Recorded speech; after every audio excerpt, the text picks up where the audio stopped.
Wouldn't it be great to have this small size of UVs, but not being RC toys, but being completely autonomous? So that is one of the goals we set here in the Micro Air Vehicle Lab. So we focus on making a very small autonomous systems.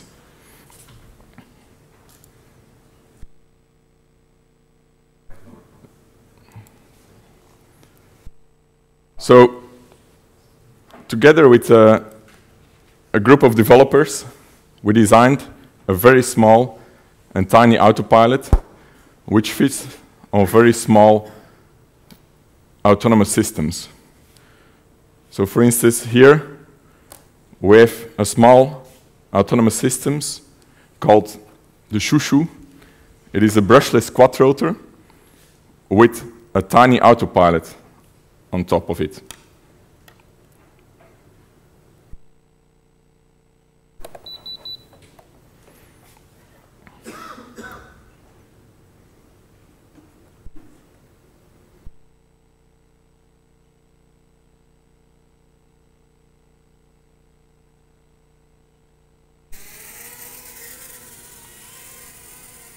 I'm now controlling it with the remote control, but when we fly it outdoors, it can fly autonomously on GPS position. And we could make it so tiny because of the developments we did here in the last 2 years.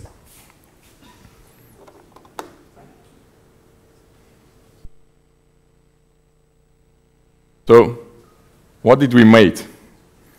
We made a very tiny autopilot which is 2 by 2 centimeters and weighs a few grams. It has everything on board to make your system completely autonomous. So you have a 3-axis accelerometer, 3-axis gyroscope, you have a barometer for your height control, you have a supercapacitor on it because there's also a GPS module on it, so that when you replug your battery, that your GPS don't have to do a cold start, but can do a warm boot. We have a switching power supply, so that it can work on a 1S LiPo. We have brushless motor drivers, so you can connect directly your brushless motors to this system, your brushed motors, I'm sorry.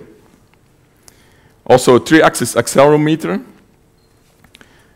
and we all run this with a 72 megahertz ARM CPU processor. There's also a RC link to your ground station and to your remote control, and a bind button. On the other side of the design, we find the GPS module and the CAN transceiver. The GPS antenna is not included in the design because the GPS antenna is one of the hardest things we are struggling with at the moment. So we decided to make a GPS antenna connector so that we can do more research on the GPS design.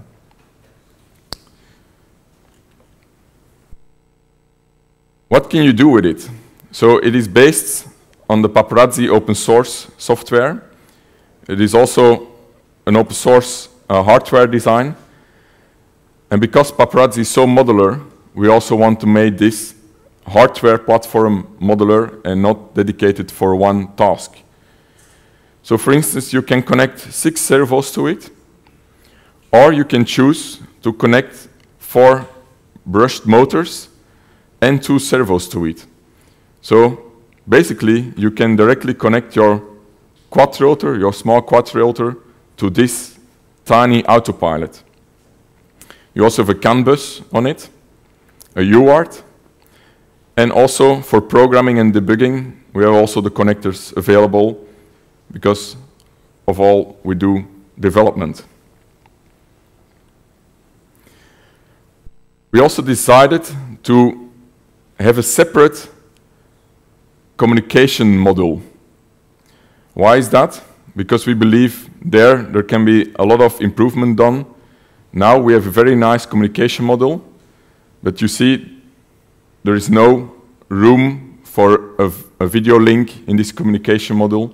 So we believe in the future we can design a separate model where we have a data link integrated with the video model, and now we can only replace this model with a new one and keep the autopilot the same.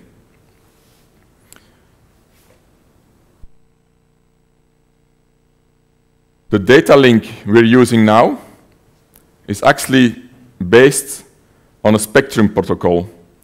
So you know the spectrum protocol, the DSMX protocol from the spectrum transmitters, which you can just buy in the shop.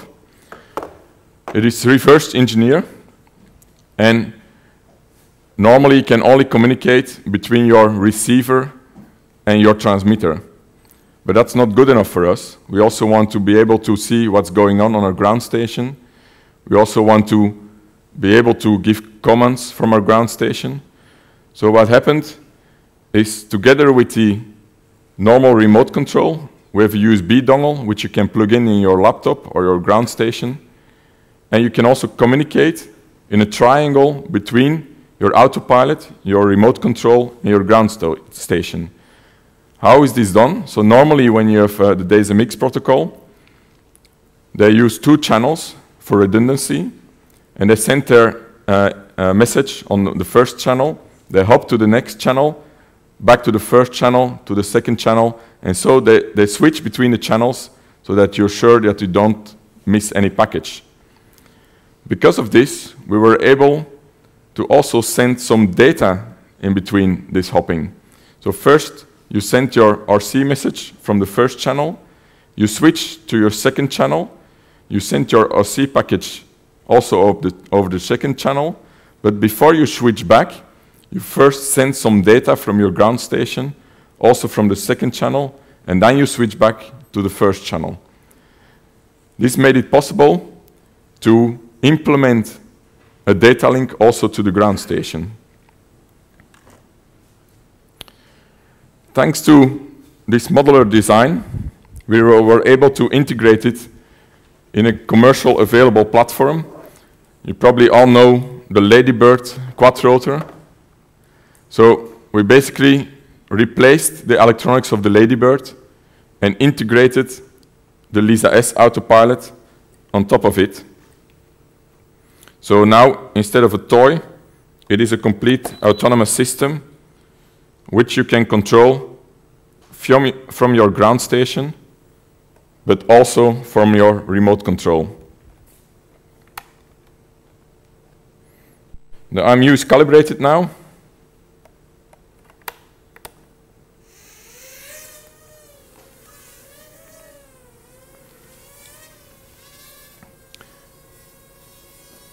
And it's a very nice development platform. We flew with it multiple times outdoor on the GPS and on the barometer. And it's very nice to see this small device flying completely autonomous. So you can imagine in the future that we go smaller and smaller and smaller with these kind of platforms, and that they just fit in your pocket like this tiny toy, but that is not an RC toy anymore, but a complete autonomous system. We also implemented it, one of the prototypes, in a fixed wing. We didn't have the time yet to fly it completely autonomous, but I promise we will do it. Fixed wings are easier than the quadrotor, so it should be not a big problem. And we prove already that we can fly the fixed wing paparazzi code autonomously. Last month, Clément, who is doing an internship here at our lab, was able to fly the flapping wing Delphi completely autonomous outdoor based on the GPS location. So that's quite unique to have a very small 20-gram flapping wing vehicle flying autonomously outdoors. So you will see definitely more about it later.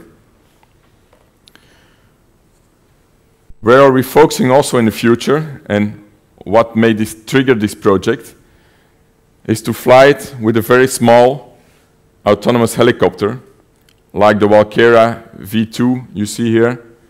You can just buy it. We replaced the electronics here. We have flown it under remote control, but we are not there yet to fly it autonomously outdoor. So in September, we have some interns coming over from Russia, also in the audience, and he will start working further on this project to make it also completely autonomous and integrate it in paparazzi. So you see, it is one small device, only a few grams, with all the sensors you need to make your system completely autonomous, and you can implement it in different kind of applications. So, if you have any questions, I also have here two of the developers with me, so they can answer your detailed questions. Thank you very much.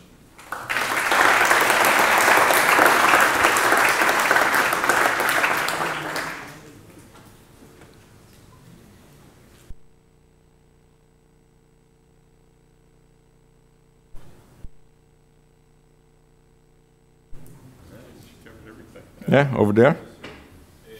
How do these small devices deal with wind conditions outdoors? So the question is, how does these small devices are able to interact with gusty conditions? So the nice thing is, because you're smaller, your surface is also smaller, so that's good. And compared to the bigger ones, you have lower inertia, so it is not always beneficial. But what we're also working here in the Micro Air Vehicle Lab is on controllers that are very active on gust reduction.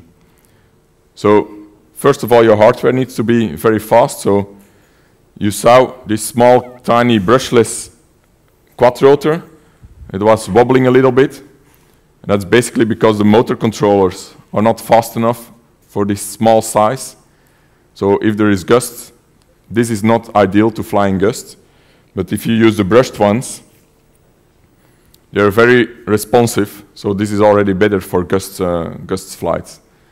But also, not only the hardware, but also the software can help you with that.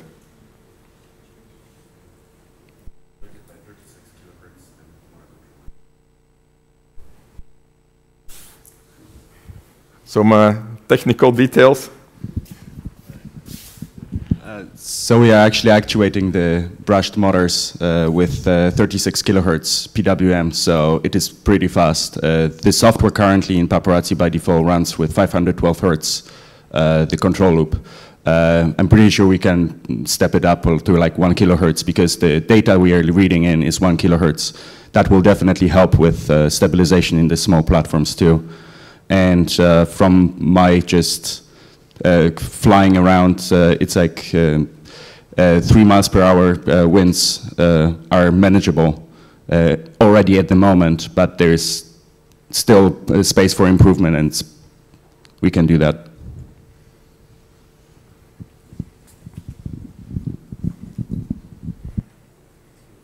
Over there.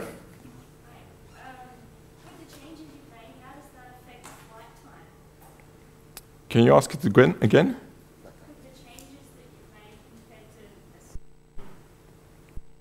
model, how does that affect the flight time of the craft? Yeah, so we demonstrated it now on very small drones, and they can carry very little payload. So the flight time is 6 minutes of the Ladybird and 3 minutes of the brushless one. But our vision is, if you develop your autopilot very small, you can also use this autopilot on the bigger drones. And then you can carry more payload, or you can fly longer with the bigger drones. So that's also one of the reasons why we do this research, so that you're able to fly longer or can carry more payload, because in the end, it's all about the payload while why these drones are flying.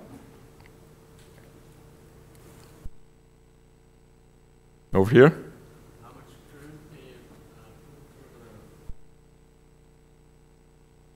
That's a nice technical question. I don't have an exact number. The question is what the current is that the brushed motors can be supplied with. So the MOSFETs, I think, are rated to 0.5 amp actually. So, but it's like this thing is drawing like 10 milliamps or something, or maybe 50 milliamps per motor. So it is, they are cool as they don't care. So for these sizes, it's completely more than sufficient. These are very good MOSFETs that we're using there. It's like we didn't save on that. It's definitely better and more efficient than the ones that you get in the toy motor controllers. Last question, please.